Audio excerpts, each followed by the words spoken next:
السلام عليكم ورحمة الله وبركاته.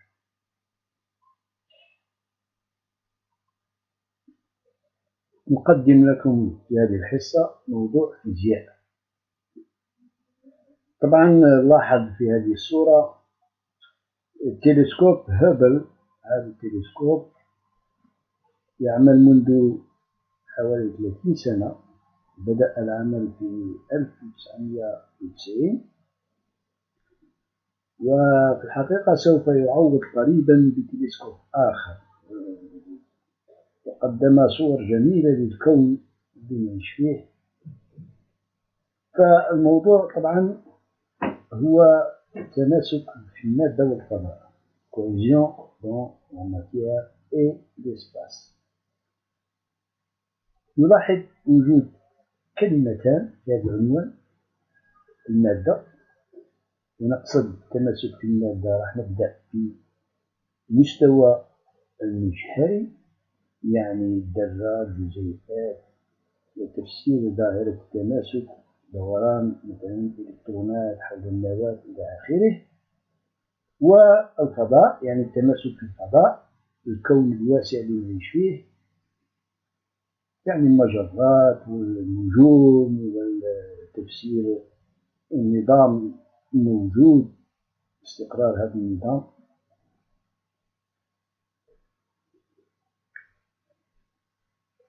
في المجال المجهري جدا، دومين ميكروسكوبيك، كنا درسنا بنية الذرة حسب العالم البريطاني ريترفورد. فالذرة بها فراغ كبير جدا، تحتوي طبعا على نواة، وهذه النواة بها بروتونات ونيوترونات يعني نيوكلينات في منطقة ضيقة جدا، وبعيدا عن النواة هناك إلكترونات يعني سحابة إلكترونية. فالأبعاد في هذا الموضوع ليس المتر والسنتيمتر والمليمتر، ولكن وحدات أخرى صغيرة جدا، نانومتر مثلا 10 ناقص 9 متر، لونغستروم 10 ناقص 10 متر، بيكومتر 10 ناقص 12 متر، فونتومتر 10 ناقص 15 متر. فقطر الذرة مثلا، قطر الذرة هي رتبة لونغستروم يعني 10 ناقص 10 متر، بينما قطر النواة هي رتبة الفونتومتر هي 10 ناقص 15 متر. بعملية رياضية بسيطة، إذا أردنا أن نقارن مثلا، نقوم بنسبة إذا قطر الذرة اللي هو لونغستروم 10 ناقص 10 متر على قطر النواة اللي هي رتبة 10 ناقص 15 متر، فنجد بالحساب 100,000، يعني أن قطر الذرة يساوي حوالي 100,000 مرة قطر النواة.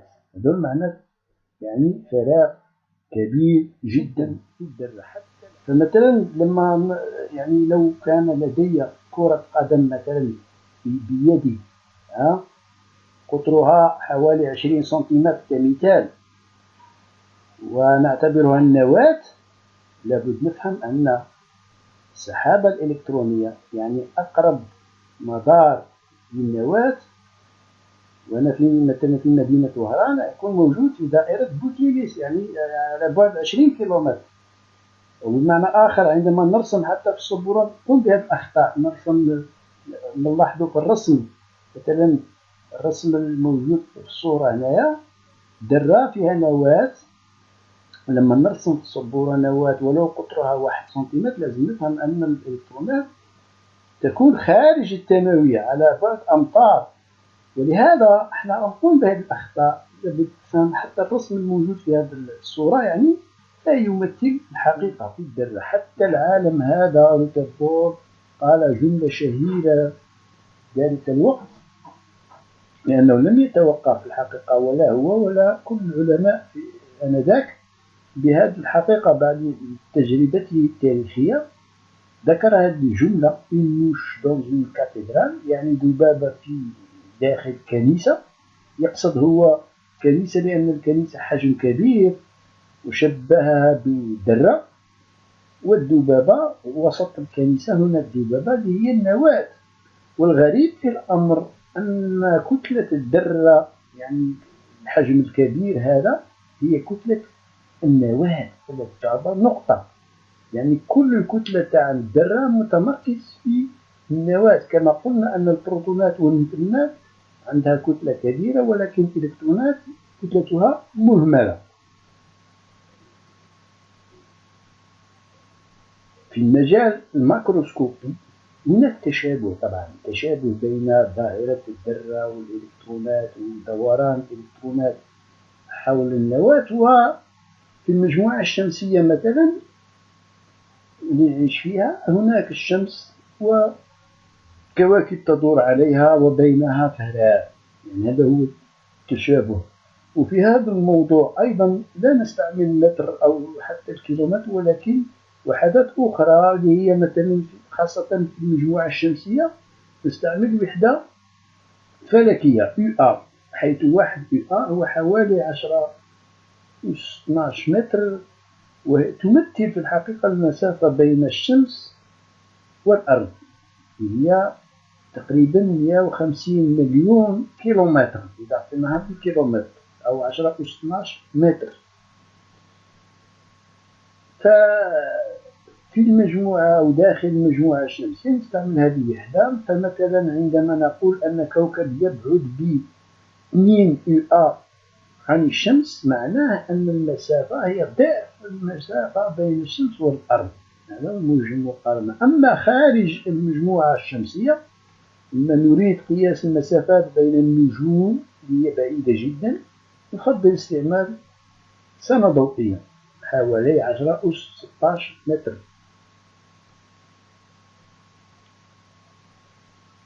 طبعا سنة ضوئية معناه أن نفرض أن عندنا نقطة مادية. في الحقيقة لا توجد نقطة مادية لها سرعة الضوء، المادة سرعة الضوء فائقة 300 ألف كيلومتر في الثانية، ولكن لنفرض مثلا لدينا سيارة مثلا تسير بسرعة الضوء، فالمدة الزمنية هي سنة واحدة، إذا نحولها إلى ثواني معناه مقدار كبير جدا. فالسؤال: ما هي المسافة المقطوعة من طرف هذه السيارة وهي تسير بسرعة الضوء خلال سنة، ليس ساعة، خلال سنة؟ فهي طبعا مسافة كبيرة جدا تدعى سنة ضوئية، حوالي قلت 10 أس 16 متر. ومادام نتكلم عن المجموعة الشمسية، طبعا ترتيب الكواكب المعروفة من أقرب إلى الأبعد من الشمس، يمكن استعمال جملة شهيرة معروفة لحفظ الترتيب هذا: Me voici tout mouillé. Je suis un nuage. قبل ما نتطرق إلى موضوع الطوى، أريد فقط نلاحظ هذه يعني الفيديو لذكر يعني حدود الإنسان في مجال الأبعاد، يعني أو حدود المراقبة. نلاحظ هذه الصورة. إذن نحن الآن على بعد 1 متر من هذا الزوج موجود في الحديقة، ونبتعد شيئا فشيئا تدريجيا. نرى الآن الحديقة على بعد 10 متر، ونستعمل عشرات الأسس، يعني الآن 10 أس 2، يعني 100 متر. نرى مثلا الحي، الحديقة والحي، وهكذا. إذن يعني نبتعد تدريجيا على هذا المنظر.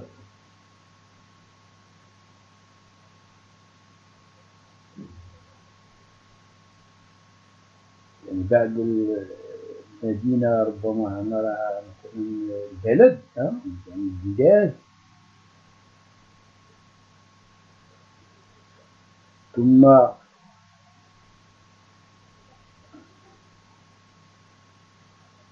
يعني القارة،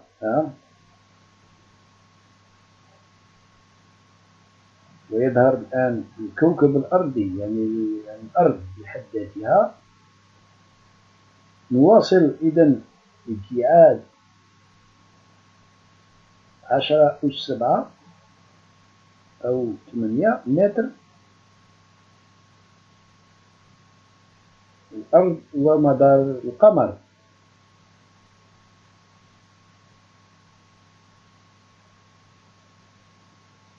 يظهر الآن مدار كوكب الأرض ومدارات أخرى للكواكب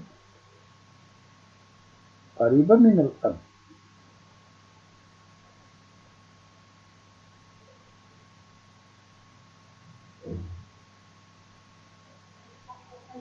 المجموعة الشمسية تظهر الآن ككل، ونبتعد عن الشمس التي تبدو الآن نقطة.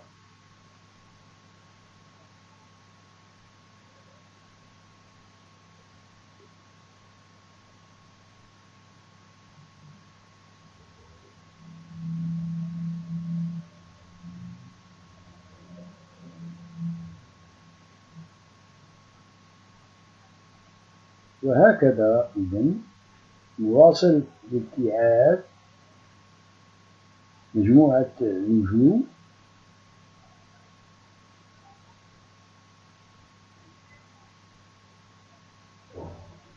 ونصل إلى سنة ضوئية. نتكلم يعني الآن أنا على بعد سنة ضوئية 10 أس 16 متر. نواصل إذن هذه المسيرة.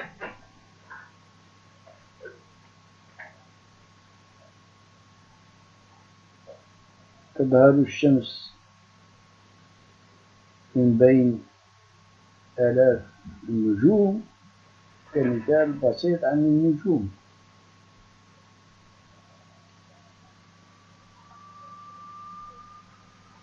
الضباب هذا يمثل جدا جزء من مجرتنا، ونقترب شيئا فشيئا على حدود اللي تكلمنا عليها.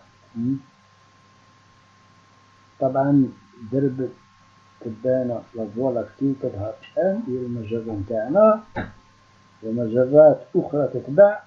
يعني نذكر أن الكون واسع جدا وبه ملايير من المجرات، حيث كل مجرة بها ملايير من النجوم، وكل نجم به يعني عدد هائل من الكواكب. نصل إذن إلى 10 أس 24. ذكر هذا العدد وحدود الإنسان في هذه الأبعاد 10 أس 24.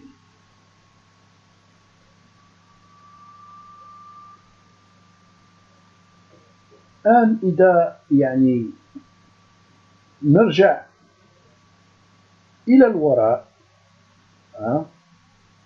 يعني نسلك طريق معاكس تماما،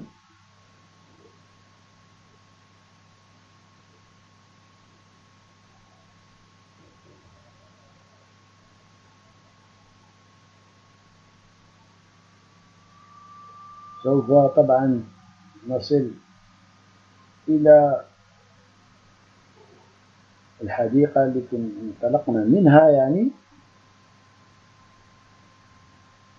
نرجع إذن إلى المكان الابتدائي في الأرض الآن، المدينة، ثم الحديقة التي كنا فيها، ثم الزوج اللي خليناه في هذه الحديقة يعني الرجل.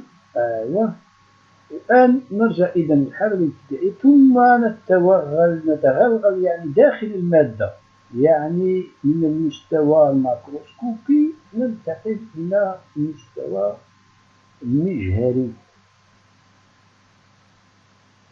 10 ناقص 1 نرى الآن جلد الإنسان على سنتيمترات، جلد اليد يعني. ونواصل إذن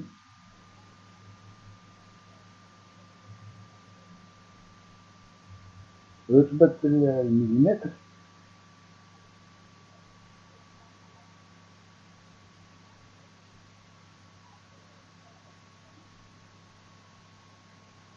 100 ميكرون. الميكرون هو 10⁻6 متر وحدة، يعني رتبة الخلايا، مجموعة من الخلايا، ثم نصل إلى يعني الكروموسوم ونسيج ADN.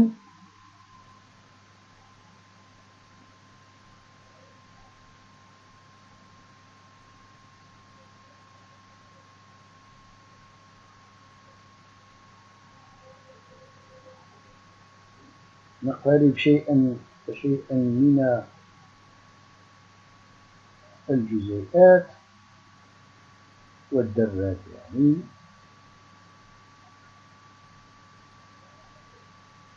رتبة الموضوع رتبة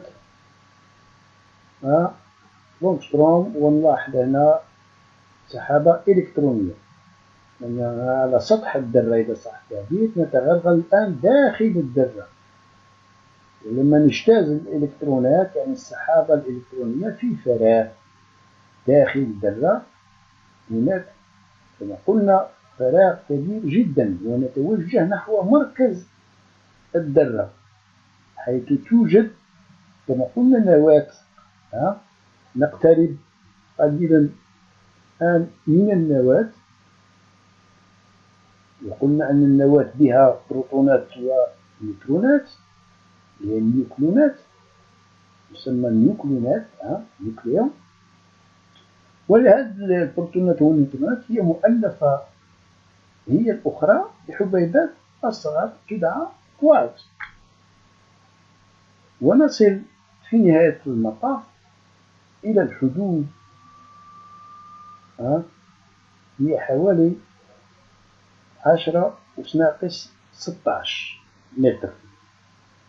خلاصة أن الحدود محصورة إذن بين 10⁻16 متر و 10 زائد 24 متر. توجد 4 قوى أساسية في الكون معروف لدى الفيزيائيين. القوة الأولى القوة الجاذبية، يعني لا فورس غرافيتاسيونال، ذكرها نيوتن، وهو بنفسه قال آنذاك بعد ملاحظته سقوط التفاحة من شجرة، يقول أن القوة التي تؤثر على التفاحة أثناء سقوطها يعني على الأرض هي نفس القوة التي تجعل القمر يدور حول الأرض. يعني تفسير يعني تماسك المادة على المستوى ماكروسكوبي، نستعمل هذه القوة الجاذبية، ذكرها قوة الجذب. الآن ما راح نشوف فيما بعد. القوة الثانية قوة كهرومغناطيسية إلكترومغناطيسية. الآن في الحقيقة تم توحيد القوى الكهربائية والقوى المغناطيسية وفق قوة وحيدة سميت قوة كهرومغناطيسية، تفسر هذه القوة تماسك المادة على مستوى الجزيئات والذرات. قوة ثالثة قوة النووية القوية force nuclear force. وقوة ثانية رابعة قوة النووية الضعيفة. هاتان قوتان تدرس في السنة الثالثة يعني كامل. وفي الحقيقة هذه القوتان خاصة القوة النووية القوية تفسر تماسك النواة اللي تحتوي كما قلنا على بروتونات ونيوترونات متلاصقة، وبالرغم من أن البروتونات يعني تحمل شحنة موجبة، سأل الإنسان لا توجد تنافر. في الحقيقة دور هذه القوة النووية هي التي تفسر وجود وبقاء إبقاء بروتونات ونيوترونات متماسكة داخل المنطقة الضيقة اللي هي النواة. إذن هناك 4 قوى. نلاحظ في هذه الصورة الأخيرة أضعاف قوة من بين الأربعة هي القوة الجاذبية الموجودة هنا في الخلف بالمقارنة مع القوى الثلاث هذه.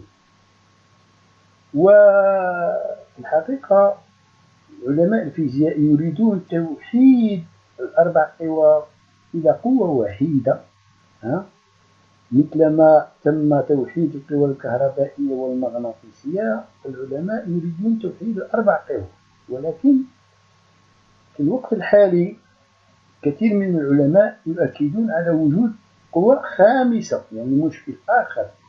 القوة الخامسة نتيجة يعني المادة المظلمة لا ماتير نوار، سميت مظلمة يعني سوداء لأنها مجهولة، الإنسان ما نعرفوش عليها يعني أشياء كثيرة. في انتظار ذلك إذن هل يتم توحيد أم لا؟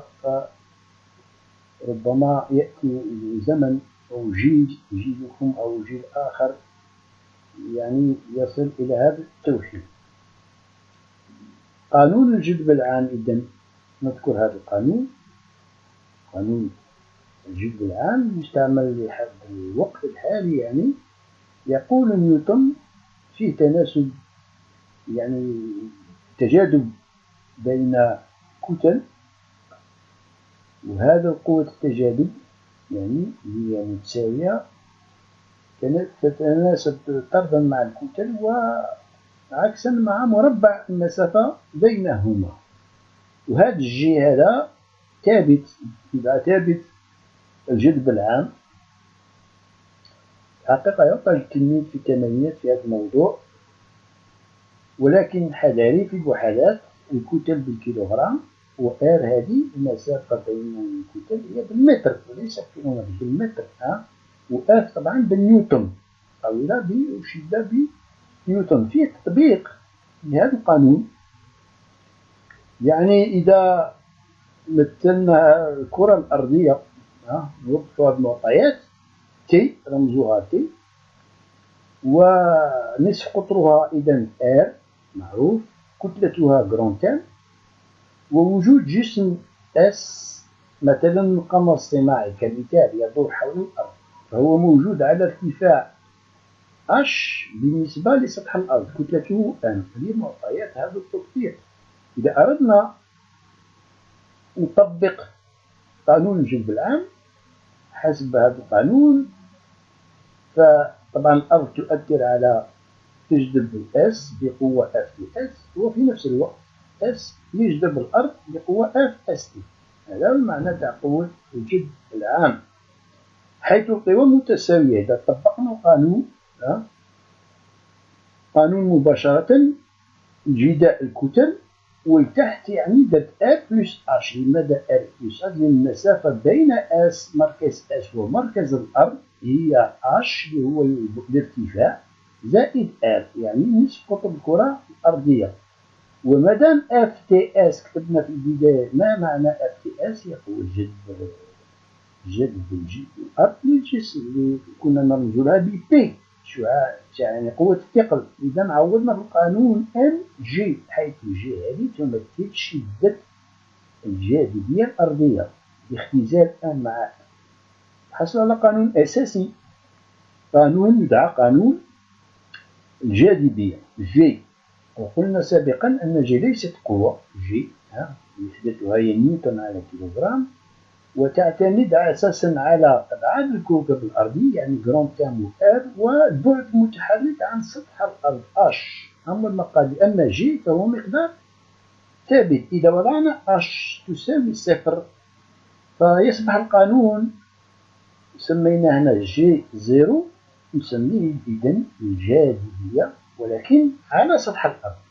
الفرق بيناتهم هنا الجاذبية العامة مهما كانت قيمة اش يعني، وهنا الجاذبية على سطح الأرض. كما يمكن تعميم هذا القانون، فمثلا إذا سألنا التلميذ وقلنا ما هي الجاذبية تاع القمر، نفس القانون جي هي نفسها، ولكن ان هي كتلة القمر وار هي نصف قطر الكرة، نصف يعني قطر القمر. إذا قلنا ما هي الجاذبية على سطح الشمس مثلا، نفس القانون يجي هو نفسه هو، لكن نعوض نستبدل ان بكتلة الشمس. ار هي نصف قطر الشمس، وهكذا. على سبيل المثال، وهذا موجود في الانترنت، يمكن التلميذ يطالع. إذا عوضت الآن هذا، نحسب آن، نحاول نبحث عليه في الانترنت، كتلة الأرض هي موجودة، وآر نصف قطر الكرة الأرضية، طبعا نعطيه بالمتر حذاري، بالمتر وهنا بالكيلوغرام، فنجد يتحقق التلميذ. طبعا تجي معلومة يحسب التلميذ بالآلة الحساب كالكولاتريس، راح يجد حوالي 9.8 قيمة اللي هي الجاذبية على سطح الأرض. كما يمكن حساب أيضا الجاذبية على سطح القمر، اللي هي بالتقريب ثلث الجاذبية الأرضية، أو الجاذبية مثلا على سطح المشتري اللي هو أكبر كوكب في المجموعة الشمسية، وهو حوالي 3 مرات الجاذبية الأرضية. قانون كولون يفسر تماسك على المستوى المجهري بين، نقصد هنا شحنات، قانون خاص بالشحنات وليس كتل، هو التجاذب بين الشحنات. وهنا في حالتين، يا إما شحنات يعني نفس الإشارة، مثلا معنى سالب مع السالب فيه تنافر، أو زائد مع الزائد، أو إحداهما مثلا موجبة والثانية سالبة، فيه يعني تجاذب. وهنا تنافر، إما تجاذب أو تنافر بصفة عامة. والقانون يشبه القانون الأول، ولكن كهذا مقدار ثابت وليس جي، يعني قيمة أخرى. وهنا شحنات وليس كتل بالكولون، شحنات بالكولون، ار بالمتر المسافة بينهما، يعطى التلميذ منه مقدار ثابت 9 في 10 أس 9. إذا نكتفي بهذا في هذه الحصة، ونلتقي بكم في حصص أخرى إن شاء الله. والسلام عليكم ورحمة الله وبركاته.